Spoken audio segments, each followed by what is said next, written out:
प्रभुपद रत भव विरत नित बंदों भक्त उधार। जो भक्त भगवान के चरणों के ध्यान में तल्लीन रहती हैं, सांसारिकता से बहुत दूर रहती हैं, इस प्रकार के उदार हृदय भक्तों की हम नित्य वंदना करते हैं। इस प्रकार के एक भक्त थे स्वामी राम वल्लभाशरण जी महाराज। राम वल्लभाशरण जी सन 1931 तक इस देश में अयोध्या में विराज रहे थे। उत्तर प्रदेश के बाराबांकी क्षेत्र में राम वल्लभाशरण जी का जन्म हुआ।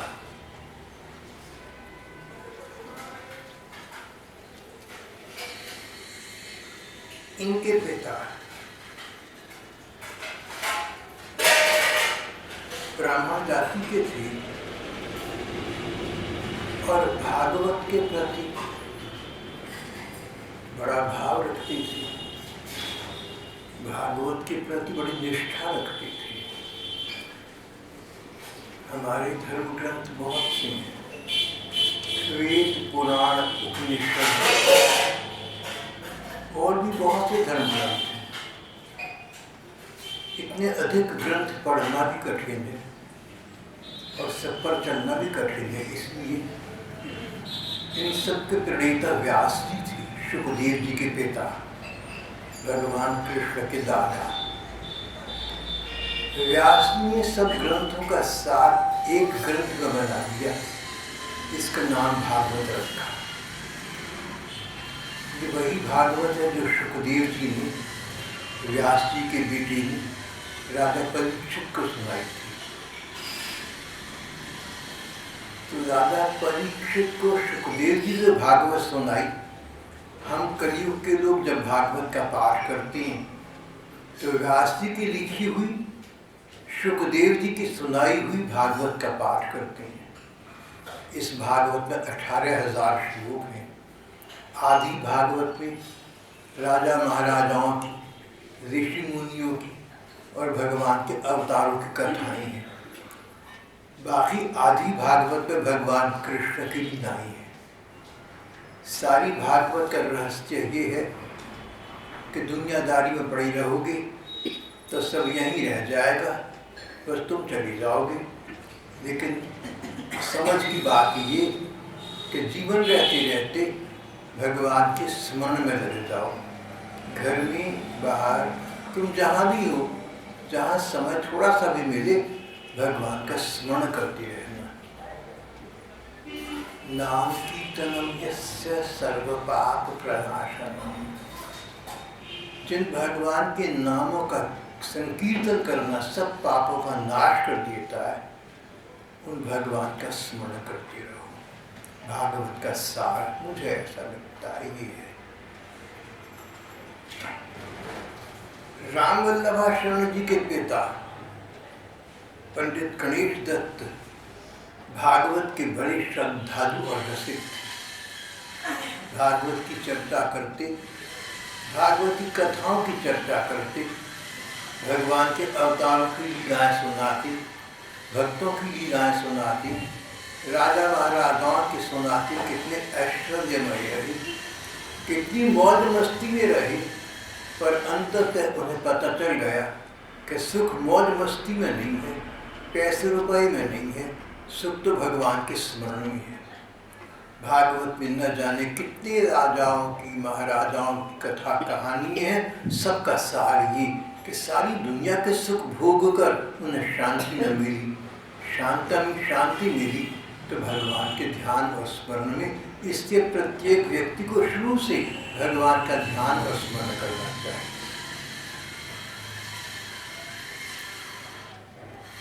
साधारण संसार की दृष्टि से देखें तो ये आश्चर्य की बात थी। पिता तो भागवत के परम भक्त, भगवान कृष्ण के प्रति भक्ति भाव रखने वाले, और बेटा हुआ राम वल्लभाशरण जी जिनकी हम कथा कर रहे हैं। राम वल्लभाशरण जी भगवान राम के उपासक थे। पिता और पुत्र में कोई भेदभाव नहीं था, कोई विरोध नहीं था। पिता पुत्र दोनों ने ज्ञान से काम लिया, दोनों ने विवेक से काम लिया, दोनों ने समझ से काम लिया। भगवान राम रूप में आए या वही भगवान कृष्ण रूप में आए हैं तो स्वयं भगवान ही। रूप का अंतर है, पात्र भेद की बात है, स्वभाव भेद की बात है। भगवान अनेक अवतार इसीलिए लेते हैं कि लोगों के स्वभाव विचार अलग अलग प्रकार के हैं। जिसको जैसा रूप रुचिकर लगे वो उसका आश्रय ग्रहण कर ले। भगवान ने अपने रूपों का वैरायटी शो किया हुआ है, अपने विविध रूप दिखाई, अपने अनेक रूप दिखाई। तुम्हें जो रूप अच्छा लगे तुम उसमें लग जाओ। रूप तो सभी भगवान के। राम वल्लभाशरण और उनके बेटे उन दोनों को उस बात की समझ थी। पिताजी भागवत में और भगवान कृष्ण में लगे रहते थे, बेटा रामायण में और राम जी में लगा रहता था, और दोनों में परस्पर बहुत प्रेम भाव था, बहुत स्नेह का भाव था। पिता ने तो पुत्र का नाम बलदेव रखा था, कृष्ण के बड़े भैया बलराम जी। पिता ने पुत्र का नाम बलदेव रखा, लेकिन बलदेव ने बड़े होने पर जब दीक्षा ले ली, संसार से विरक्त तो संन्यास्त हो गए, तो उनका नाम राम वल्लभाशरण पड़ गया था। राम वल्लभा, राम की प्रियतमा सीता जी। तो राम वल्लभा के सीता जी के जो शरण में रहती हूँ वो राम वल्लभाशरण। सीता जी के शरण में रहने वाले जो सीता जी के शरण ग्रहण करेंगे उन्हें राम जी की कृपा आसानी से प्राप्त हो जाएगी। सीता जी अधिक कोमल हृदय हैं, सीता जी में अधिक करुणा है। तो सीता जी के शरण ले लो, प्रसन्न हो जाए। कोमल हृदय सीता जी, करुणालु सीता जी, और प्रसन्न होंगी तो उनके स्वामी राम जी प्रसन्न होंगे। राम जी की प्रसन्नता प्राप्त करने के लिए इनका नाम राम वल्लभाशरण पड़ गया था। राम वल्लभाशरण जब छोटे बालक थे तब भी एक ऐसी घटना घटी। छोटे थे, एक बार माता पिता के साथ अयोध्यापुरी में आए। भगवान राम का जन्म अयोध्या में हुआ था,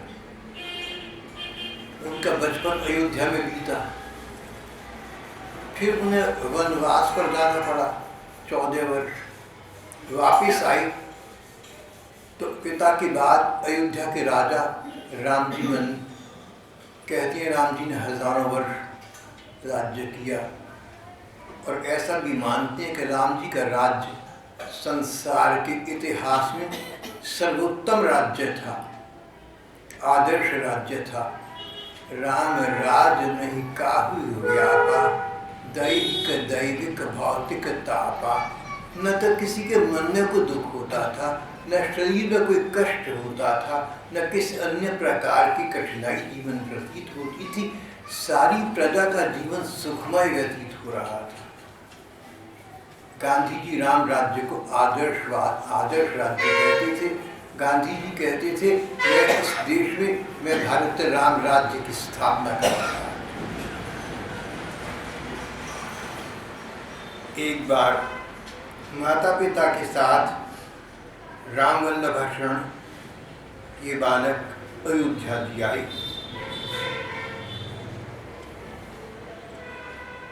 एक रात को सपने में इन्हें सीताराम जी के दर्शन हुए। किसी चित्र के हुए या किसी मूर्ति के हुए या अपनी मन की कल्पना से हुए, कौन करे। पर इनको लगा, भोले बालक थे, कि मुझे सीताराम जी की झलक मिली, सीताराम जी के दर्शन प्राप्त हुए और वो ओझल हो गए, वो झिलमिल हो गए। सीताराम इन्हें 2 मिनट दर्शन देकर अंतर्धान हो गए। बालक राम वल्लभाषण को सीताराम जी की झलक इतनी अच्छी लगी कि उसे दोबारा प्राप्त करने के लिए सचमुच रुदन करने लगे, क्रंदन करने लगे, फूट फूट कर रोने लगे।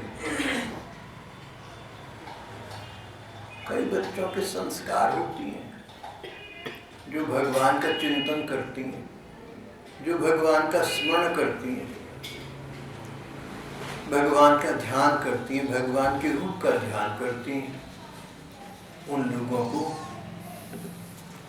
भगवान की कृपा प्राप्त हो जाती है। इसमें आयु का भेद नहीं है। राम वल्लभाषण दत्त जी का प्रसंग चल रहा है। राम वल्लभाषण उत्तर प्रदेश के बांकाबारी के पास एक गांव में हुए थे। इनके पिता भागवत में रुचि रखते थे, भगवान कृष्ण में, और बेटा नाम रखा था बलदेव। रामायण में और भगवान राम में रुचि रखता था।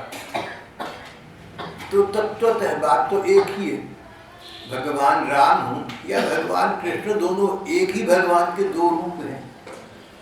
राम वल्लभाषण एक बार माता पिता के साथ अयोध्या जी गए। अयोध्या जी में रात के समय स्वप्न में भगवान की श्री सीताराम जी की हल्की सी झलक दी थी। बहुत सुंदर थी, मन उसमें रंग गया, मन उसमें लग गया। राम जी की वो झलक बहुत जल्दी अंतर्धान हो गई। या ये कहिए कि जो सुख का समय है जल्दी बीतता लगता है। राम वल्लभाषण को स्वप्न में जो श्री सीताराम जी की झलक की थी, बहुत अच्छी, बहुत सुंदर, बहुत प्यारी लगी। उन्हें लगा कि बड़ी जल्दी राम जी सीता जी अंतर्धान हो गए, मेरी दृष्टि से ओझल हो गए, रोने लगे, सचमुच रोने लगे, फूट फूट कर रोने लगे, किसी भी तरह चुप न होते। तब इनको इनकी त्वरा को देखकर, इनकी उत्कंठा को देखकर श्री सीताराम जी इनके सामने बड़े तेजमय में प्रकट हो गए थे। अब कई बार हमारे इस युग में कई लोगों को ये वहम हो जाता है कि हमें भगवान के दर्शन हुए। ऐसे कई लोग मुझे कहीं कहीं मिल जाती हैं, अम्बाला में मिल जाती हैं, बाहर मिल जाती हैं, जो बताते हैं, जिनके विषय में लोग बताते हैं कि इन्हें भगवान के दर्शन हुए या भगवान के दर्शन होते हैं। अब किसको भगवान के दर्शन होते हैं, किसको नहीं होते हैं, हम या आप कुछ नहीं कह सकते, भगवान जाने। हम उनके विषय में कुछ नहीं कह सकते, पर एक बात कह सकते हैं कि हमारे अब तक के इतिहास में, भक्तों के इतिहास में, जिस भक्त को भगवान के थोड़े से भी दर्शन हुए उसका जीवन बदल गया सदा के लिए। ये भगवान के दर्शन का प्रमाण है। सांसारिक कामनाएं लगभग समाप्त हो गई, क्रोध विरोध समाप्त हो गए, बैर बुराई समाप्त हो गए, मन कोमल हो गया। कहते हैं बाज नाम का एक पक्षी होता है, बाज बड़ा निर्दय होता है, अन्य पक्षियों को आहार बनाता है, बड़ा क्रोधी पक्षी है बाज। पर जब घर वापस जाता है तो बाज की अपने बहू बच्चों में बड़ी ममता है, उन पर लाड़ उड़ेड़ता है, उनसे प्यार करता है।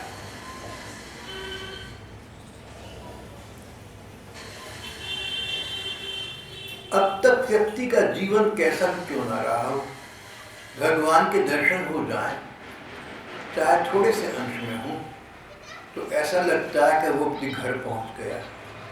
जैसे निर्दय बाज घर पहुंचकर सदय हो जाता है, ऐसे भगवान का दर्शन प्राप्त होने पर व्यक्ति भगवान का हो जाता है।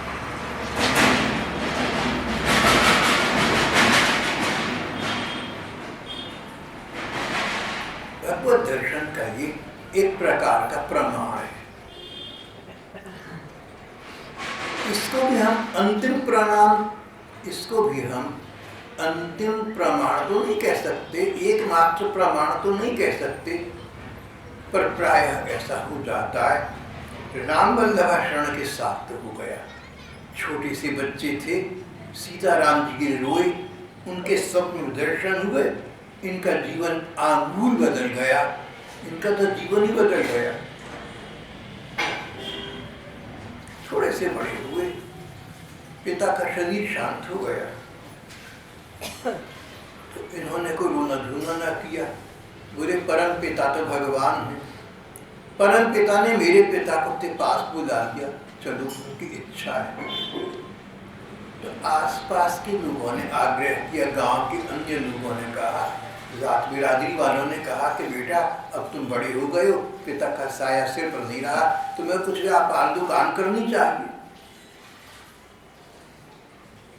तो ये उस युग की बात है, आज से लगभग 70-50 बरस पुरानी, जब गांव के बिरादरी के लोग प्यार से बोलते थे, सब में अपनापन होता था, दिखावा नहीं था, झूठ इत्यादि नहीं थी। तो सब लोगों ने सोचा कि ये तो छोटा लड़का है, इसको तो समझ नहीं है, ये तो गैर जिम्मेदारी करता है, इसमें दायित्व तो बुद्धि नहीं है, कुछ करता धरता नहीं है, बड़ा होकर इसका क्या होगा। हितैषिता की भावना से प्रेरित होकर गांव वालों ने और घर के अन्य लोगों ने इस लड़के से कहा कि तुम्हें और कुछ नहीं तो तुम व्यापार गुड़ का व्यापार शुरू कर दो, जो तुम्हारे पिताजी करती थी। इस प्रकार तुम्हारी जीविका का प्रबंध हो जाएगा। लोगों के आग्रह करने पर इन्होंने गुड़ का व्यापार आरंभ कर दिया। थोक में गुड़ मंगा लेते और गांव के लोगों को बेचा करते। पर इन्होंने ऐसा तो एक दिन भी न किया। पहले दिन ही जब खूब गुड़ आ गया तो जो गरीब आते, अनाथ आते, साधु महात्मा आते, उनको बिना मूल्य के दिया करते थे, पैसे नहीं देते थे। परिणाम ये कि सारा गुड़ बिक गया, आमदनी 1 पैसे की भी नहीं, सब दान हो गया।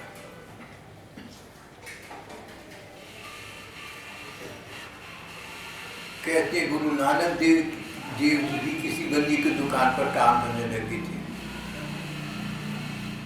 और जब काम कर रही थी तो किसी ने कोई चीज़ मांगी तो गिनती करी कि कितनी देनी है, 1 2 3 4 5 6 7 8 9 10 11 12 13 और 13 कहते आंखें मिच में ध्यान मग्न हो गए, समाधि लग गई। भगवान सब कुछ तेरा तो है, मेरा तो कुछ भी नहीं है। तेरा तेरा तेरा, सब कुछ तेरा, संसार तेरा, परिवार तेरा, मैं भी तो तेरा।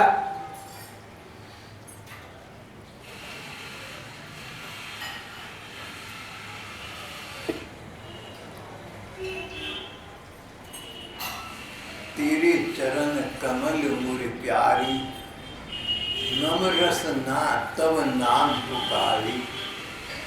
भगवान तुम्हारे श्री चरण मुझे परम प्रिय लगते हैं, मेरा नाम तुम्ही को, तुम्हारे चरणों को पुकारता रहता है। मालिक ने गुरु नानक देव की ये सच्ची निष्ठा देखी तो नौकरी से उनको मुक्त कर दिया। बोले तू अपने जो करना कर ले, मेरा तो सेवक नहीं रहा।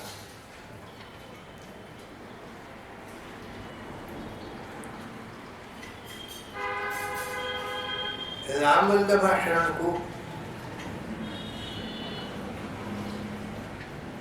पैसे का क्रय विक्रय, लेना देना अच्छा नहीं लगता था। परिणाम ये हुआ कि गुड़ का काम करने बैठी तो गुड़ तो सारा जहां तहां लग गया, आय आमदनी जरा सी भी न हुई। ये उसमें भी प्रसन्न रहे। ये भक्त का लक्षण है, ये भक्त का चरित्र है। जो मिल गया उसी को मुकद्दर समझ लिया, जो मिल गया भगवान की इच्छा से वही ठीक है मेरे लिए। भगवान जो दे दें सो मेरे लिए उचित है, सो मेरे लिए पर्याप्त है। अगर अधिक वस्तु मेरे कल्याण में होती तो परम कल्याण में मेरे ठाकुर अधिक वस्तु मुझे क्यों न देते। भगवान से अधिक करुणावान कौन है, भगवान से अधिक अपना कौन है। भगवान से अधिक सामर्थ्यपूर्ण कौन है? जब भगवान को मेरी आवश्यकता का पता है और आवश्यकता पूरा करने का सामर्थ्य उनके पास है, तो उसको पूरा न करने का अर्थ भगवान को ये ठीक लगता है कि जहाँ मैं हूँ वहाँ उचित हूँ। भक्तों का इस प्रकार का दृष्टिकोण होता है, कमी में भी गुजारा कर लेते हैं, भगवान को दोष नहीं देते। ऐसे ऐसे भक्त हुए जिन्होंने निर्धनता, कष्ट और कठिनाई में जीवन बिता दिया, पर भगवान पर भरोसा हिला नहीं। ऐसे भक्तों को अंततः लोक परलोक दोनों के सुखों की प्राप्ति हो जाया करती है। राम वल्लभाषण के मन में इसी प्रकार के विचार थे। सोचते थे जिसे प्रभु अपनी ओर ले लेना चाहते हैं उसे संसार के किसी व्यापार में उलझ नहीं देते और इसीलिए उसमें सफलता भी नहीं मिलने देती। नहीं तो संसार के व्यापार में सफलता मिले तो अधिक से अधिक दिन पर दिन उसमें आसक्ति बढ़ने लगे। ये पैसा एक विचित्र वस्तु है, अगर न हो तो लोभ भी नहीं होता, और थोड़ा थोड़ा तुम जमा करने लगो ना तो और अधिक जमा करने का लोभ तुम्हारी में जागने लगेगा। जब लोभ जागेगा तो ये विचार आ जाएगा, भाई मेरे पास चाहे 4 पैसे हैं, लेकिन अगर मैं बांट दूंगा, मैं गरीबों को दे दूंगा, मैं जरूरतमंद को दे दूंगा, देने वाली बहुत है, और पता नहीं वहां तक पहुंचे क्या नहीं पहुंचे, देना ठीक नहीं है। भगवान जो चाहेंगे वही करेंगे।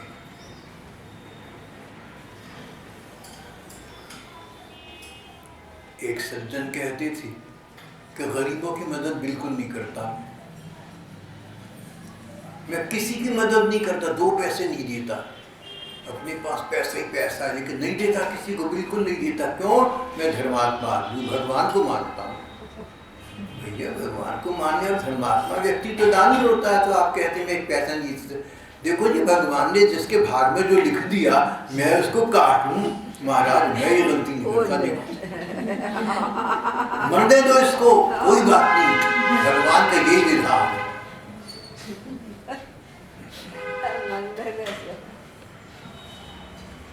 और एक सज्जन थे, उनका बेटा बड़ा ईमान था, पढ़ लिख के बड़ा हो गया, तो उसने कहा नौकरी ऐसी करूंगा जहाँ ईमानदारी हो, मेहनत हो, लेकिन कोई रिश्वत का लेन देन ना हो। तो नौकरी सरकारी मिल गई, रेलवे में नौकरी मिल गई, तनख्वाह पैसा उसको मिल गई, ले आया। पिता ने उसको समझाया और फटकारा, बोले बेटा कब अकल आएगी तुझे, देख जो सरकार को जो तनख्वाह देती है ना, ये दुनियावी चीज़ है, ये तो चांद की तरह से है, आज मिली 15 दिन में ख़त्म, आगे क्या करेगा। और जो भगवान की देन है, जिसको दुनिया रिश्वत कहे, ये बेवकूफ़ लोग इसे रिश्वत कहते, भगवान की दी हुई चीज़। देख ऊपर से जो आमदनी है ना, भगवान की मर्जी के बिना पत्ता नहीं हिलता, नहीं हो सकती है। भगवान की इच्छा से जो पैसे मिले वो असली चीज़ है, उसको तो संभाल के रख, छिपा के चुपचाप रख, दूसरा मांगे तो दे मत।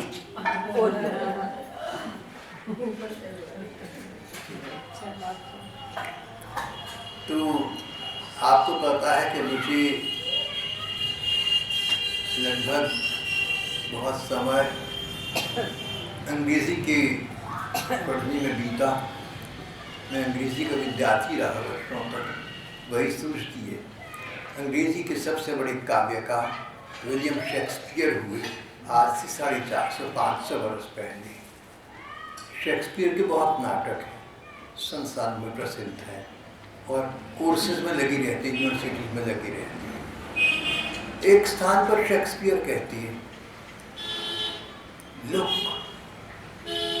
How the devil can cite scripture to his own purpose. देखो जो नास्तिक है, जो भगवान को नहीं मानता, अपना स्वार्थ सिद्ध करने के लिए वो भी धर्म ग्रंथों के हवाले दे सकता है। देखो गीता में क्या लिखा है, देखो भागवत में क्या, देखो बाइबल में क्या लिखा है। अपनी गरज पूरी करती, अपनी गरज पूरी होती हो तो बाइबल का उदाहरण भी दे देता है।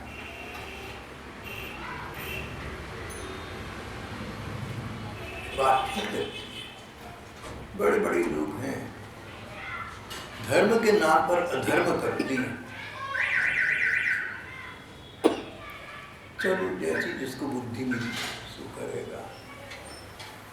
यहाँ तो चर्चा ये चल रही है कि राम वल्लभ शरण ने अपने मन में सोचा कि व्यापार में मुझे सफलता नहीं मिली, सफलता मिलती तो रुपए पैसे मेरी आसक्ति बढ़ जाती, मैं रुपए पैसे का लालची हो जाता इतना कि मुझे रुपया पैसा कमाना, जमा करना, छिपाना, सारी उम्र यही सोचता, भगवान का भजन ना सोचता, अच्छा हुआ मिलता। उन्होंने धंधा रोजगार छोड़ दिया और जगन्नाथ जी के दर्शन करने के लिए चल पड़े। मार्ग में काशीपुरी पड़ी, वाराणसी, भगवान विश्वनाथ के शिव जी के मंदिर में गए। शिव जी के मंदिर में गए, वहाँ इनका बहुत भक्ति भाव जाग गया। शिव जी प्रेमी भक्तों के गुरु माने गए, 12 भागवत आचार्य कहलाती है, उनके श्रोमणी शिव जी माने गए। कभी राम रूप में, कभी कृष्ण रूप में या कभी किसी अन्य रूप में शिव जी सदा भगवान की चर्चा करती रहती हैं और एकांत में बैठकर अपनी के पास, अपनी पत्नी के पास बैठकर पार्वती जी से भी यही चर्चा करती हैं, कृष्ण कथा, राम कथा, भगवत कथा।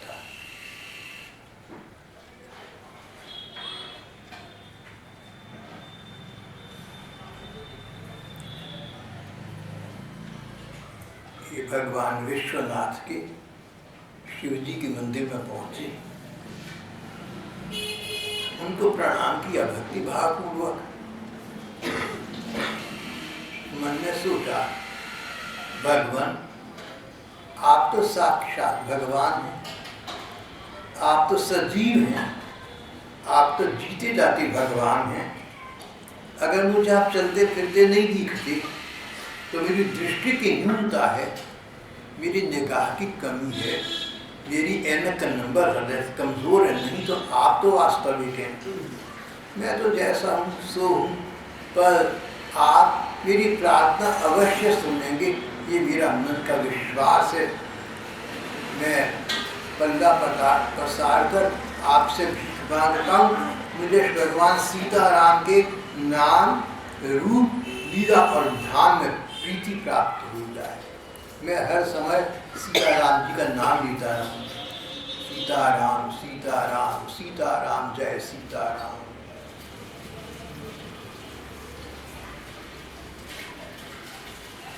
सीताराम कहो, राधे श्याम कहो, बात तो एक ही है। कोई कहे सीताराम सीताराम सीताराम जय सीताराम, कोई दूसरा कहे राधे श्याम राधे श्याम राधे श्याम जय राधे श्याम। दोनों का एक ही अर्थ है, दोनों एक ही ठाकुर को पुकार रहे हैं। परिधान परिवर्तन से व्यक्ति परिवर्तित नहीं होता और शाख बदलने से आदमी नहीं बदला करता। ये इन्होंने शिव जी से वरदान मांगा, मैं श्री सीताराम जी का नाम सदा सदा जपता रहूं, सीता जी राम जी के रूप का ध्यान साथ में करता रहूं। भगवान यूं तो भगवान का नाम लेते रहो, चाहे मन न लगे तो भी अच्छा है, पर सर्वोत्तम पक्ष नहीं है। सर्वोत्तम पक्ष सबसे अच्छी बात तो ये कि भगवान का नाम ले तो भगवान के रूप का ध्यान भी हो। मेरी हे शिव जी आपसे प्रार्थना है कि मैं सीताराम जी के नाम का जप करता रहूं, उनके ध्यान का, उनके रूप का ध्यान करता रहूं, उनका रूप मेरी आंखों के सामने बस जाए, मैं उनकी लीलाओं का चिंतन करूं। सीताराम जी ने संसार में रहकर लोगों के आदर्श के लिए, उदाहरण के लिए अनेक लीलाएं की हैं, वो लीलाएं मैं अपनी मन की आंखों से देखता रहूं और मुझे श्री सीताराम जी के धाम अयोध्यापुरी में शेष जीवन का वास प्राप्त हो जाए। जब ये जगन्नाथपुरी पहुंचे तो मन हर्षातिरेक से नृत्य कर उठा, तन मन के सुबुद्ध खो बैठे।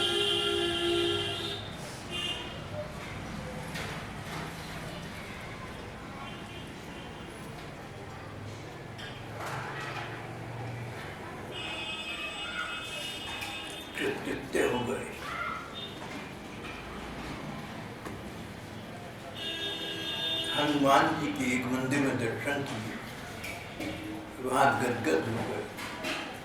मनोजवम मारुततुल्य वेगम, हनुमान जी की स्तुति की, श्लोक गायन किया। वातात्मजं वानरविभूतिमुख्यम्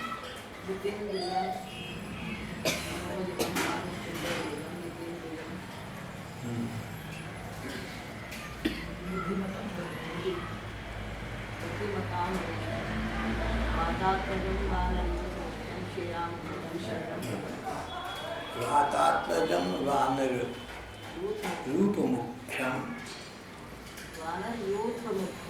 वानर यूथ मुख्यम, वानरों के यूथ के मुख्य श्री रामचंद्रम शिरसा नमामि, श्री राम रूपम दूतम। अच्छा, इसको बहुत याद है, श्लोक स्तुतियाँ पता नहीं क्या क्या। श्री राम दूतम शरणं प्रपद्ये, राम जी की दूत हनुमान जी की मैं शरण ग्रहण करता हूँ। श्री राम दूतम शिरसा नमामि, श्री राम जी की दूत हनुमान जी को मैं नमस्कार करता हूँ। अयोध्या पहुंचे, हरिभक्तिन माई सिद्ध प्रसिद्ध भक्त थी, उनके पास ठहरी। उनसे कहा, माँ मैं सीताराम जी के चरणों में प्रेम चाहता हूँ। मेरे मन, मेरे वचन, मेरी वाणी सब के सब श्री सीताराम जी के नाम का जप करते रहे। मेरी आँखें, मेरी भावनाएं श्री राधा, मेरे मन की आँखें श्री सीताराम जी रूप का ध्यान करती रहें, उनका दर्शन करें, उनकी लीलाओं में और श्री अयोध्या जी के वास में मुझे सुख भी दे। मैं सदा सदा के लिए यही का हो जाऊं। एक बार अयोध्या आ गया तो वापिस कहीं न जाऊं। राम जी सीता जी मुझे यहीं बसा ली, सदा सदा के लिए मुझे चरणों में स्थान प्रदान करें।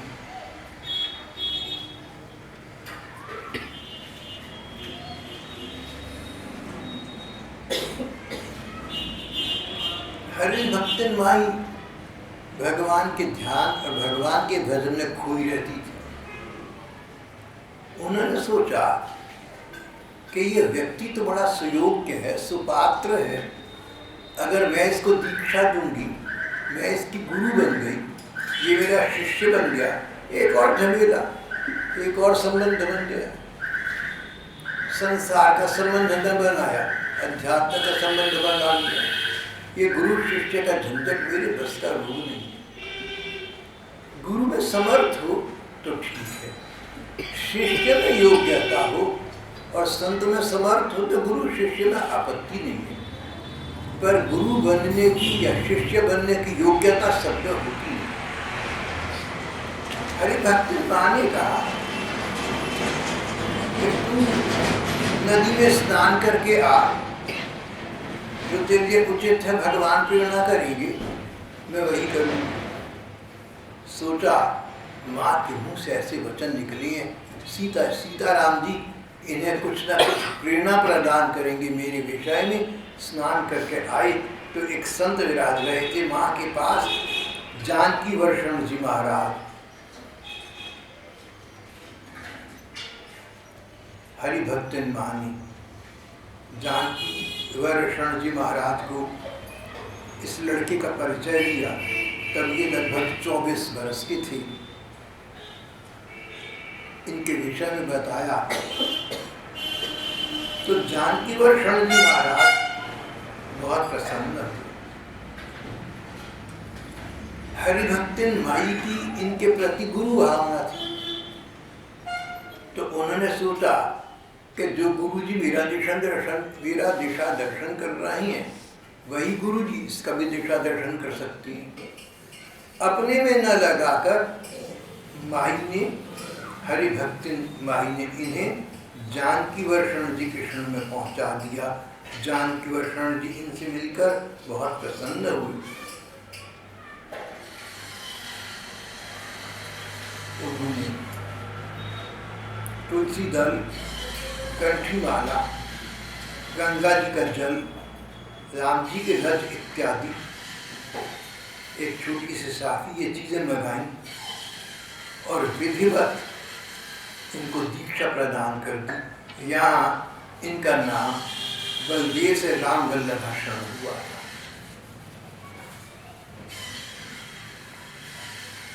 राम वल्लभाषण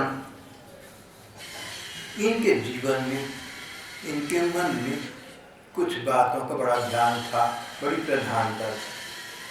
लीला स्वरूपों में इनकी बहुत निष्ठा थी। लीला स्वरूप, भगवान राम ने जो जो लीलाएं की हैं, अलग अलग उन झांकियों का चिंतन करना। जैसे हमारे देश में श्री कृष्णाष्टमी पर अनेक झांकियां सजती बनती हैं। कभी सुदामा कृष्ण की बना दी, कभी भगवान कृष्ण के बालक में जन्म माखन खाती बना दी, कभी यशोदा की गोद में दिखा दिया। इस प्रकार की भगवान कृष्ण की झांकियाँ दिखा दी थी। प्रकार प्रकार की झांकी मंदिरों में आज भी बनती हैं।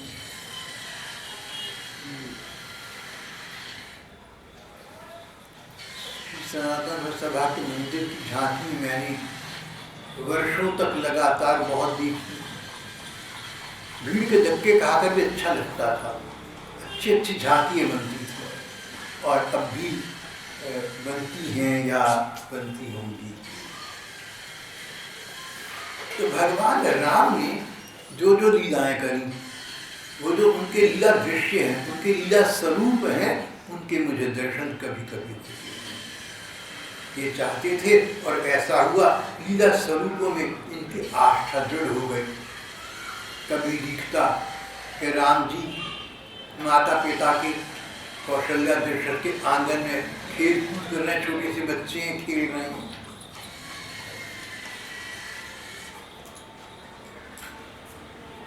कभी इनका कोई लीला स्वरूप दिखता, घुटलियों चलते राम जी के हाथ में खाने पीने की कोई चीज है, कौवा आया छीन कर ले गया।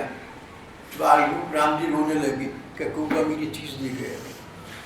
कहा कि भाग बड़ी सजनी हरि हाथ से ले गयो माखन रोटी। ऐसी स्थिति, उस रूप का दर्शन करते, उसकी छवि निहारते, मग्न हो जाती। सोचकर अखिल ब्रह्मांड नायक मेरे प्रभु जब मनुष्य की लीला करते हैं, बच्चे का स्वांग धरते हैं, तो सारे संसार को सचमुच ये भूल जाता है कि परमात्मा हो सकते हैं। यही लगता है कि साधारण मानव है, साधारण बालक है। देखो हाथ से अन्न ग्रास छीन कर कौवा ले गया तो रो रहे हैं। सोच सोच कर मुदित होते, सोच सोच कर गदगद होते, सोच सोच कर प्रसन्न होते। लीला स्वरूपों बहुत होती। कभी दिखता राम जी को चलना तो आ गया है, लेकिन लड़खड़ा कर चलती हैं, और कभी गिर पड़ती हैं तो रोने लगती हैं। कभी गिर पड़ती हैं, माँ न दिखे तब तो खड़े होकर फिर चलने लगती हैं। और मैया दिख जाए तो मैया को दिखाने के जाने के रोने लगते हैं। माँ तुमने देखा भी मेरे घुटने में कितनी चोट लग गई। राम जी और बड़े हुए तो शेष तीन भाइयों के साथ बड़े प्यार से बात करती हैं, खेल खेलती हैं उनके साथ, जानबूझकर खेल में हार जाती हैं, इसलिए कि भाइयों को प्रसन्नता मिले कि हम जीत गए। ये बच्चे तो छोटे हैं, भोले हैं, लेकिन मुझे चाहिए कि मैं इनसे पराजित हो जाऊं, मैं इनसे शिकस्त खा जाऊं, मैं इनसे हार जाऊं, इसलिए कि इनको अच्छा लगेगा कि देखा हम जीत गए। बच्चों में बहुत होता है कि हम जीते क्या हारे। राम जी के अनेक लीला स्वरूप। फिर राम जी को वनवास मिला, अयोध्यावासी उनके रूप का ध्यान करते रहते, उसका ध्यान करना। राम जी वापस आए, उनको साम्राज्य मिला, सिंहासन मिला, राम जी के राजा रूप का ध्यान करना।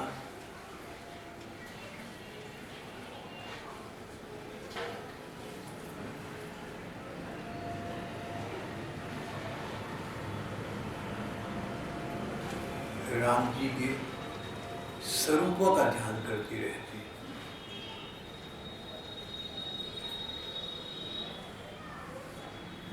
इनका नियम था, स्वयं किसी से कुछ मांगते नहीं थे।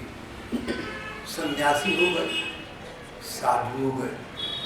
साधु सन्यासी को धर्म ग्रंथों से अधिकार है कि गली मोहल्ले से, समाज से भिक्षा मांग ले। घर पर किसी घर पर आवाज दी, सीताराम सीताराम, नारायण नारायण, या भिक्षाम दी। भगवान का नाम लेकर द्वार पर दस्तक दी, माई ने जो बचा खुटा दे दिया सो झोली में डाल दिया। 2-3 घरों में देख लिया, 4 घरों में जितना मिल गया उस पर प्रसन्न हो गए, अधिक की इच्छा नहीं।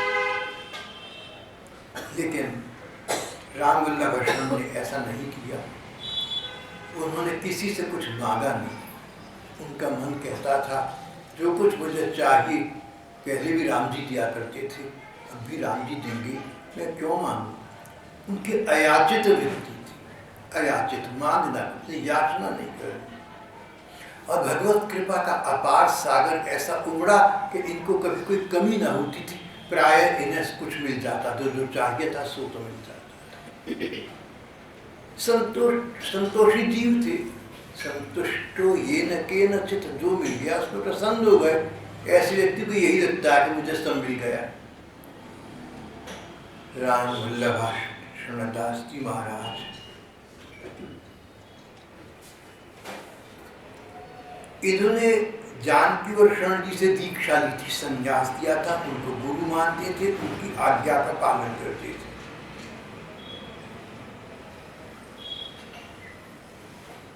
गुरु आज्ञा के पालन में इन्हें कभी कोई संकोच, कोई आशंका कुछ नहीं होता था। जो गुरु जी ने कह दिया सो कर दिया। डू और डाई, नो क्वेश्चन वाई। मानो कोई मार्शल लॉ लग गया, जैसे फौजी दो बूझे ना क्यों क्या नहीं है, जो है वो हम आज्ञा कर दिया। उससे अधिक ये गुरु जी की आज्ञा का पालन कर देते। कभी गुरु जी ने कुछ कह भी देते क्रोध विरोध में, या इनको ठीक रास्ते पर लगाने के लिए, भले इनके भले में हो, लेकिन कभी इनका कोई निरादर कर देते, कह लीजिए, तो सोचते थे कि मेरे गुरु जी तो खोपे की भांति है, नारियल की भांति, ऊपर से खुरदरे हैं लेकिन अंदर इनके रस भरा है, मेरे भले में ऐसा कह रहे हैं। ऐसा इन्हें कभी नहीं लगा कि गुरुदेव के द्वारा मेरा अपमान हुआ।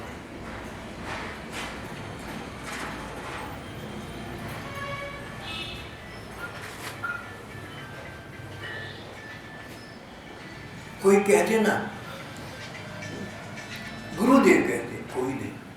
गुरुदेव किसी चित्तवृत्ति में, किसी क्रोध विरोध में, कभी गुस्से में आकर कुछ कह दी, गुरु जी कहे अरे तू तो बहुत बोलने लगा, पहले तो नौकरी तरह रहता था चुपचाप। इनको बुरा नहीं लगता था, चुप रहता था। अगर कहना पड़े तो वो कहकर गुरु जी आप मेरा इतना ध्यान क्यों रखती है, नौकर क्या, मैं तो आपके नौकर के बराबर रहा हूँ, आज भी वही। भगवान मैं आपका दासानुदास हूँ, मैं तो आपके सेवक का सेवक हूँ। आपने तो बड़ा मेरा मान रख लिया कि मेरा नौकर था। ही नौकर कहा था, मैं तो आपके नौकरों का नौकर था। बहुत बड़ी बात है। जानकी शरणदास जी महाराज इनके गुरु सरीखे थे, और राम वल्लभ शरण जी महाराज इस प्रकार उनके प्रति भक्ति भाव रखते थे।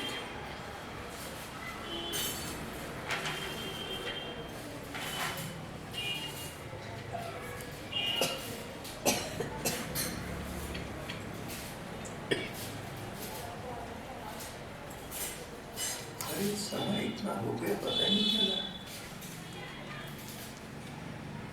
सरल स्वभाव नमन कुटिलाई, रामायण की ये अर्धली उनके जीवन का साकार स्वरूप थी। सरल स्वभाव, सरल हृदय के भोले भाली, जो मन में है ना सो ही वाणी में है, सो ही कहते हैं। देखो कपट कभी मत करना, छल कपट मत करना, चतुराई मत करना, ऐसा मत करना कि मन में कुछ और ऊपर से कुछ और कहने लगे। ऐसा मत करना कि ठीक बात बताओ तो चुप कर जाओ कि मुझे क्या जरूरत कहने की। स्वार्थ में न पड़ना, जो सच बात है सच सच कह देना, भगवान तुमसे प्रसन्न होंगे। इनका स्वभाव सरल था, इनका मन निर्मल था। निर्मल मन जन सो मोहि पावा। जिसका मन निर्मल है उसी पर भगवान की कृपा, उसी को भगवान का कृपा प्रसाद प्राप्त होता है। ये ऐसे ही थे। राम सीताराम जी के रस में डूबे रहते थे, सीताराम जी के ध्यान के सुख में खोए रहते थे।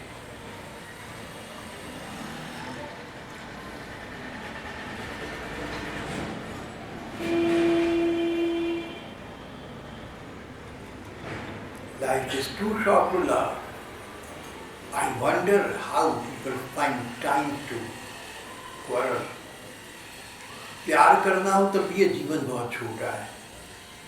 पता नहीं कैसे लोग लड़ने के लिए समय निकाल लेते हैं। एक अंग्रेजी लेखक ने कहा, Life is too short to love. I wonder how people find time to quarrel. ये स्थिति थी राम वल्लभषण जी महाराज। जीवन बहुत छोटा है। सीताराम जी का भगवान का ध्यान करके सबको सुख पाने के लिए पता नहीं लोग इधर उधर की बातों के लिए समय कैसे निकाल लेते हैं।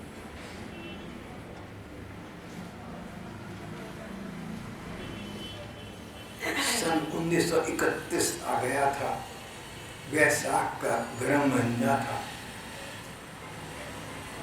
एक अंतरंग शिष्य को इन्होंने चुपचाप बताया कि आज से तीसरे दिन मैं श्री सीताराम जी के चरणों में विलीन हो जाऊंगा। और तीसरे दिन एकादशी थी। सुबह को 3 बजे उठे, बोले भाइयों अब मेरे महाप्रयाण की संसार से कूच करने का समय आ गया है। बड़ा श्रृंगार किया, सज धज पर विमान पर सवार हुए। जैसे व्यक्ति से मिलना हो वैसा श्रृंगार किया जाता है, वैसे तैयारी की जा रही है। मैं तो अपने प्रभु सीताराम जी से मिलने जा रहा हूँ, उसके अनुरूप मैंने मेकअप कर लिया, श्रृंगार कर लिया, अपने को उसके जैसा उसके अनुरूप सजा लिया। और नाद ध्वनि के बीच आपने भगवान की सेवा, प्रातःकाल 6:30 बजे मंदिर की आरती दर्शन का जो ही घंटा बजा, अपने आप को भगवान राम के चरणों में सदा के लिए निवेदित कर दिया। यहाँ हमारा आज का प्रसंग समाप्त हो जाता है।